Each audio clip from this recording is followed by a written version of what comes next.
day, everyone. Thank you for the introduction. In today's presentation, I'll be talking about methods for establishing and imaging of physiologically relevant 3D cancer cell models. Let's begin by looking at some statistics and understanding the complexity of cancer models. As of 2020, 10 million deaths have been reported worldwide because of cancer. It takes 10 years to develop a cancer drug with over $1 billion spent. However, 95% of the cancer drugs fail at clinical trials. One of the reasons for this is the use of cell models at the preclinical drug screening, which are not replicative of the patient's response. Traditionally, cancer cell lines in the form of monolayer culture or cancer spheroids have been used for preclinical drug screening. Although cancer spheroids replicate tumor biology with respect to structure, since they are derived from immortal lines, they are hypermutated and lack the complexity that we see in vivo, as a result of which they have low clinical relevance. 2D primary lines, which are patient-derived and replicate the in vivo biology more, have limited lifespan in vitro culture. As we increase the complexity of organ on a chip and animal models, it increases the physiological and clinical relevance, but at the same time, it also increases technical barriers and reduces the throughput. Cancer organoids are derived from patient tumor resections, as a result of which they are physiologically relevant. They can also be propagated for long term in vitro culture and are suitable for high throughput assays, as a result of which they are good models for doing preclinical drug screening. In this presentation, I'll be talking about two types of 3D models, the cancer spheroids, which are suitable for basic science research, and cancer organoids or tumoroids, which are suitable for both basic science and translational research. So why are we focusing on 3D cell models? As per market trend analysis, by 2027, the organoid market share is expected to increase 4 times from that in 2019. Also, drug discovery and cell cytotoxicity constitutes around 35% of the application areas for organoids. With the recent Modernization Act by the US FDA, which allows alternatives to animal testing, coupled with the fact that tumor organoids predict patient response to cancer drugs, organoids are coming up to be the next generation of cancer cell models. So what distinguishes a 3D cell culture from a monolayer culture? A 3D cell culture, in this case a spheroid for example, consists of a hypoxic environment and apoptotic core, both of which are true for a tumor in vivo as well. As a result of which, these models better predict the tumor biology in vitro. With that, let's move on to an overview for cancer spheroid generation and analysis for high throughput applications. The first step is to pick your cell line of choice. The second and the third steps involve optimizing the cell seeding density and media conditions in order to get complex spheroids. Next is to characterize the spheroids for morphology and cell health, and finally, use these models for relevant downstream assays.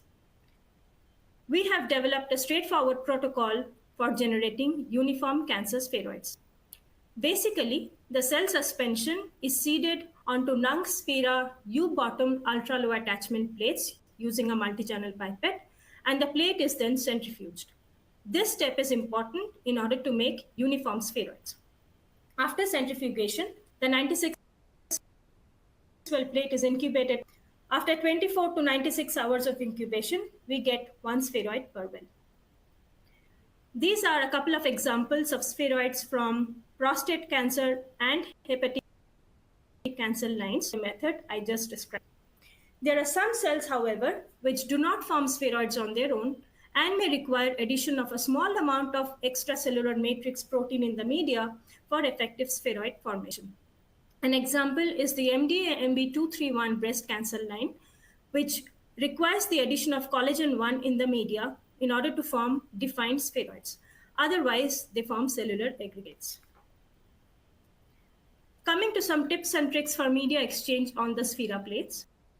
Since the spheroids are free-floating entities, we would recommend aspirating 50% of the spent media and adding fresh media.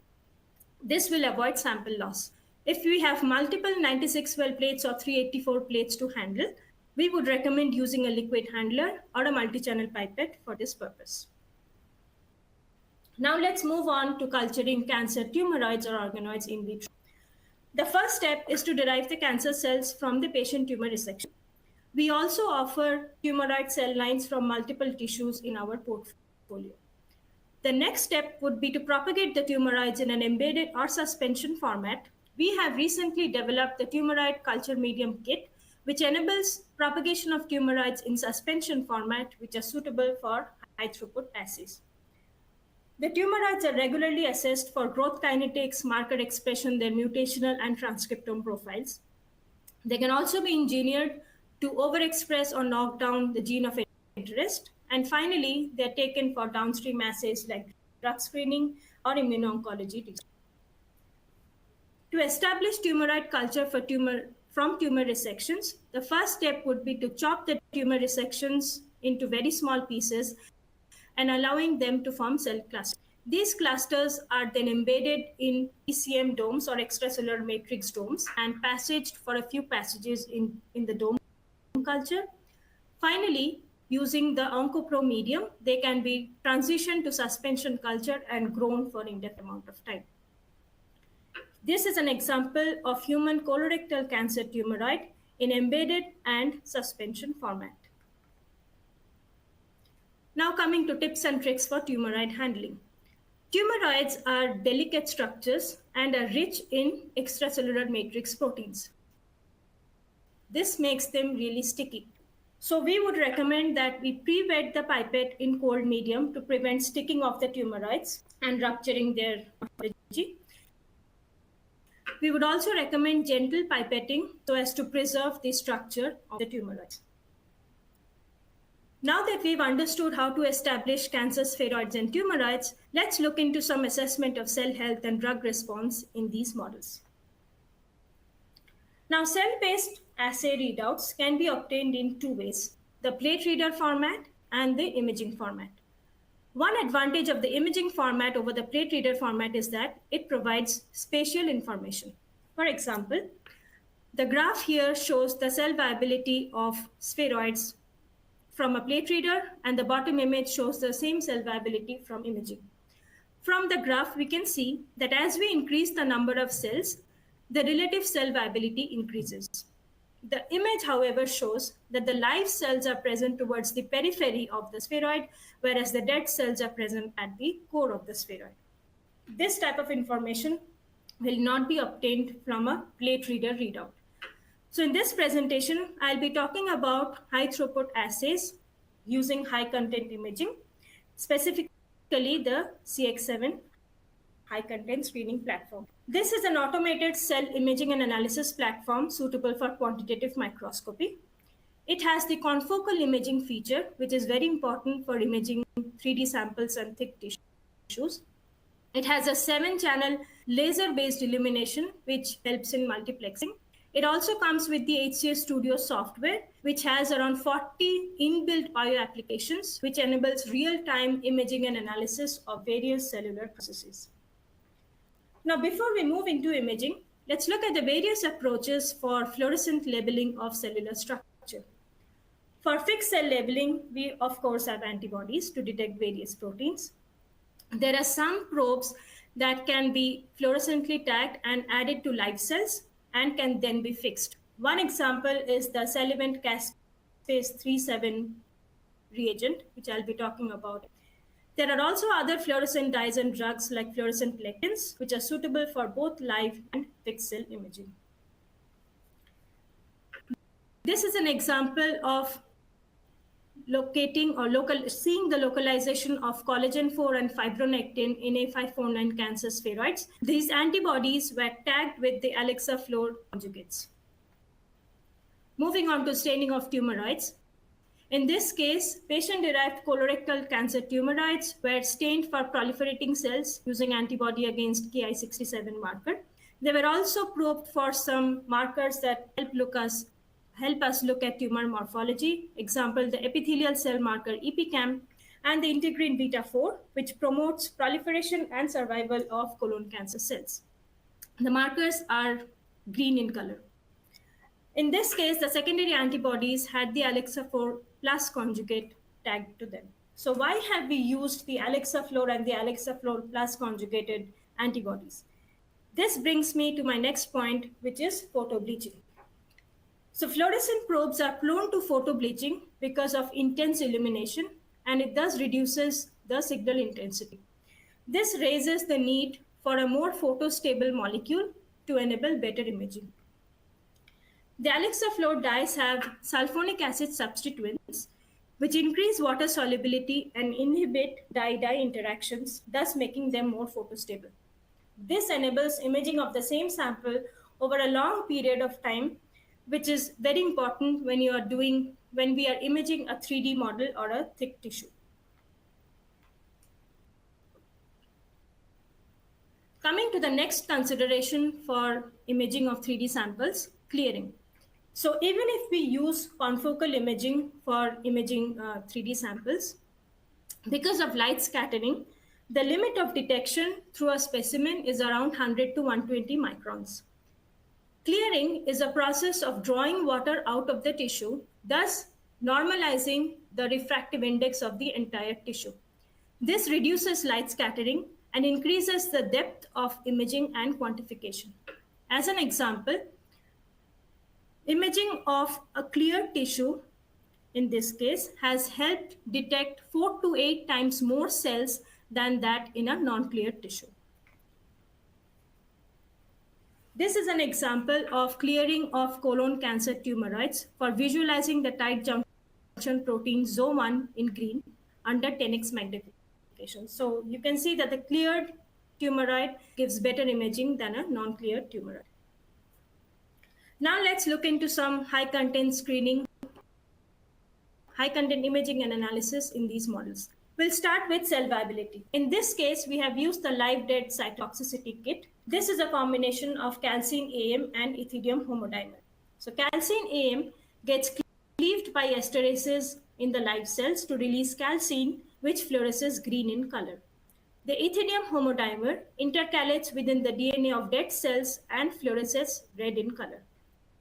These reagents are added to the spheroids or organoids and incubated at 37 degrees Celsius for 1 to 4 hours and then can be imaged directly. In this example, the SQOV3 ovarian cancer spheroids were treated with the chemotherapeutic drug paclitaxel.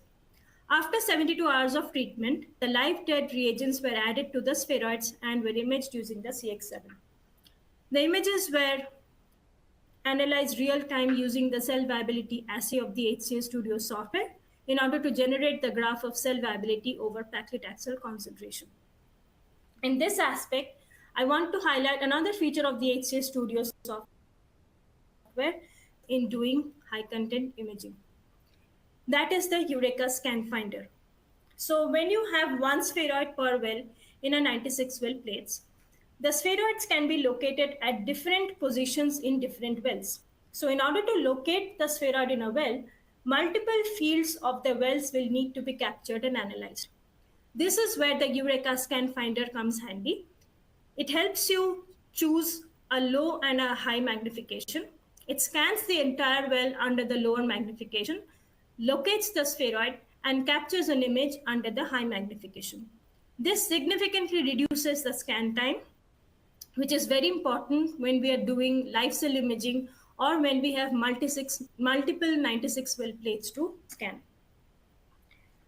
Moving on to detecting apoptosis in 3D models. In this case, we have used the Cellivent Caspase 37 green reagent. Essentially, it's a DNA binding dye that is tagged to a quencher called the DEVD peptide. When we induce apoptosis in cells, caspase 3 and 7 is activated. This cleaves the linker between the DEVD quencher and the DNA dye. The DNA dye then goes and binds to the nucleus, to the DNA in the nucleus, and fluoresces green. This signal intensity can be captured using imaging. In this example, A549 spheroids were treated with the chemotherapeutic drug niclosamide. As you can see, with an increase in the niclosamide concentration, there is an increase in the green signal indicating apoptosis induction, and a reduction in the spheroid size. The spheroid size was measured Explorer tool of the HCS Studio, and the green signal intensity was measured using the spot measurement tool of the HCS Studio software. The data was used to generate the graph. Now let's multiplex mitochondrial function with apoptosis detection.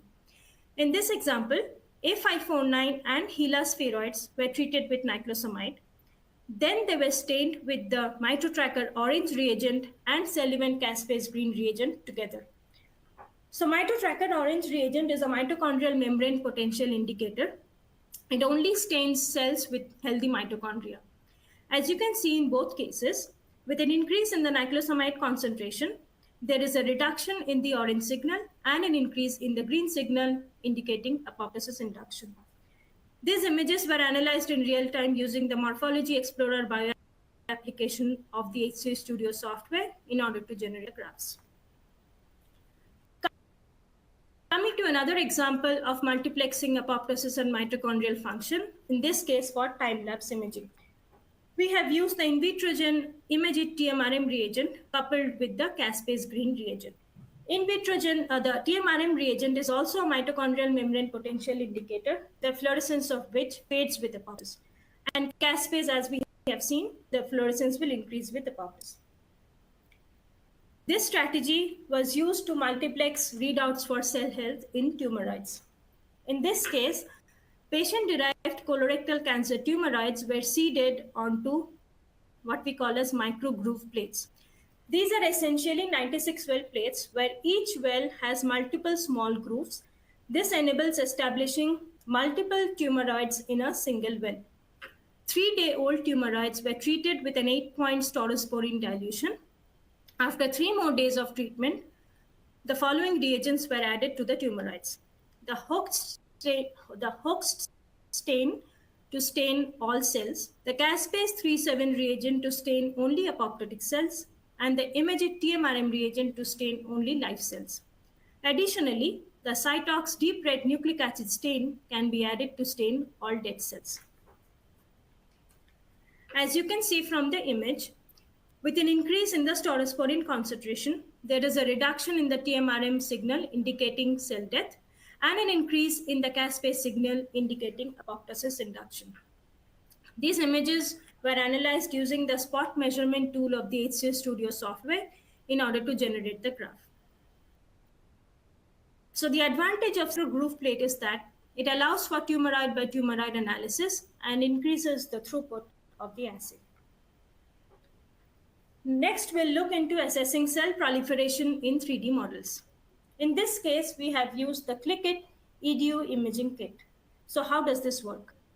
When the cells are undergoing proliferation in the cell cycle phase and when they are undergoing the process of DNA replication, instead of thymine, EDU is incorporated into the nascent DNA. This EDU is then detected with azide dye reporters via the copper catalyzed click reaction. The azide dye reporters are tagged with fluorophore molecules, which can be imaged a fluorescence microscope. In this example, T470 breast cancer spheroids, which causes cell cycle arrest. As you can see in the top panel, the healthy spheroids have significant number of proliferating cells, which are glowing red in color. Treatment with colchicine significantly reduces the amount of proliferating cells. These images were analyzed in real time using the general spot measurement tool of the HCS Studio software in order to generate the graph. In the final segment of the talk, we'll be looking into some immuno-oncology studies in these models, starting with T-cell penetration and killing of lung cancer spheroids. The T cells were isolated from PBMCs and activated using the GIPCO human T-cell activator kit. These cells were then co-cultured with the lung cancer spheroids. In order to distinguish the T cells from the lung cancer cells, the T cell tracker deep red dye before going into the co-culture. After the incubation, the caspase green reagent was added to the co-culture. As you can see from the image, in the absence of T cells, there is very minimal apoptosis that is present in the cancer spheroids, and this is the basal level of apoptosis that we see for spheroids in general. Addition of inactive T cells did not increase the apoptotic signal. However, when activated T cells were added, there is a significant increase in the apoptosis signal. This is also reflected in the graph that you see. With an increase in the number of T cells per well, there is a concomitant increase in the apoptotic signal as well. Next, we'll look into NK cell antibody-dependent cell cytotoxicity assay. As we know, natural killer cells are part of the innate immune system and can kill tumor cells directly by secreting perforins and granzymes. However, their activity is enhanced when they are used in combination with monoclonal antibodies, which promote their binding to the effector cell or the cancer cell. In this case, the effector cell is SKBR3 spheroids. SKBR3 is a breast cancer cell line and is positive for the HER2 protein. They were treated with NK cells in combination with trastuzumab. Trastuzumab is a monoclonal antibody against the HER2 protein. The SKBR3 spheroids were stained with the new blue live ready probes reagent. So all the blue cells here are SKBR3 cells. The NK cells were stained with the cell tracker deep red dye and added to the co-culture. After incubation, the caspase 37 green sensor was added. So as you can see, in the absence of both NK cells and the trastuzumab, there is very minimal apoptosis happening in the SKBR3 spheroids. Addition of NK cells in red here increases the apoptotic signal. But when NK cells are added in combination with trastuzumab, there is significant increase in the apoptotic signal, so much so that we can hardly see any blue cells here, meaning death of the SKBR3 cells. These images can be analyzed using the HCA Studio software in order to generate the quantitative data. Next, we'll look into NK cell cytotoxicity in cancer tumoroids. In this case, patient-derived colon cancer tumoroids were engineered to constitutively express green fluorescent protein so that the viability can be tracked over time. The primary NK cells were expanded in the GIPCO NK expander medium before adding to the co-culture. This is the timeline for the experiment. So to 3-day-old GFP expressing colon tumoroids, the NK cells were added, and caspase 37 red reagent was added 1 day before terminating the assay. Additionally, the tumoroids can also be used for assessing cytokine release. As you can see from the images and the graphs here, as we increase the ratio of NK cell to tumoroid cells, in this case as well as here, there is a reduction in the GFP signal indicating cell death. There is also an increase in the caspase 37 red signal indicating apoptosis induction. Similar results were also obtained when the NK92 cell line was incubated with the tumoroids. So NK cells induce cell death of cancer cells by inducing apoptosis. So these were some examples of doing immuno-oncology studies with these models. To sum it all up, if you want to get started on 3D cell culture, our portfolio provides you with end-to-end guidance, starting from media and cells to instruments for assessing these models or performing any kind of downstream assays with these models. Here are some additional resources related to this topic. I hope you found this presentation useful, and please feel free to ask any question that you might have in the Q&A session that would follow. Thank you.